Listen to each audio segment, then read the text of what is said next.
कविता लिखती नहीं हूँ, मैं कविता जीती हूँ, क्योंकि वो मेरे लिए प्राण वायु के समान है। पुष्पगंधा कवियत्री से बात हो रही है, फूलों की बात हो रही है, तो मैं चाहूंगी कि हमारे दर्शकों के लिए एक कविता फूलों वाली ही। मैं जब अकेली होती हूँ, पेड़ पौधों के साथ होती हूँ, हवा के साथ चलती, कलियों के साथ खिलती, फूलों के साथ बहकती हूँ और पानी के साथ बहती बूंदों के साथ बरसती हूँ।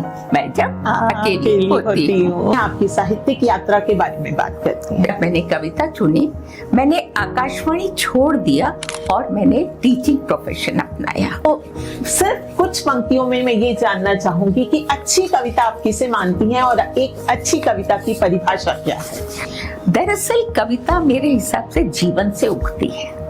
हम जो जीवन जीते हैं, जिस तरह हम सोचते हैं, वही भाव बनकर, हमारा चिंतन, हमारा विचार ही भाव बनकर कविता में उपकता है और वो कविता का रूप धारण करता है। क्या कविता प्रेम के प्रतिमानों में से निकल करके आती है या कविता स्वयं प्रेम को गढ़ती है? आई लव यू कहना प्रेम नहीं है।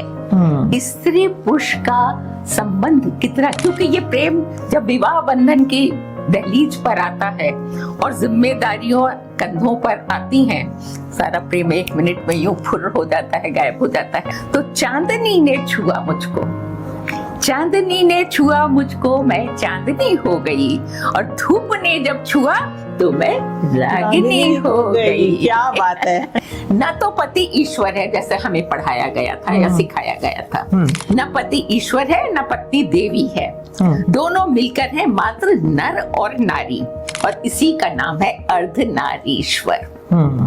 एक लेखक के सरोकार क्या होनी चाहिए और उसकी जिम्मेदारी क्या होनी चाहिए? मनुष्य का जीवन कैसा हो, अगर साहित्यकार ये सिखा पाता है तो निश्चित रूप से एक सत साहित्य की रचना, क्योंकि जो हो रहा है वही हमने कहा तो क्या कहा, किंतु होना चाहिए कब क्या कहा, व्यक्त करती है कविता।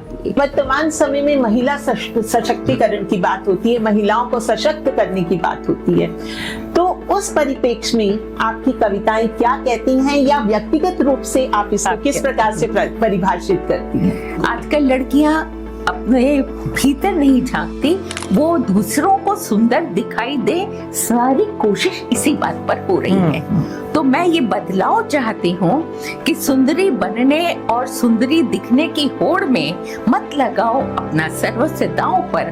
तुम स्त्री हो और सुंदर तो तुम हो ही, महसूस करो ना अपने भीतर की सुंदरता।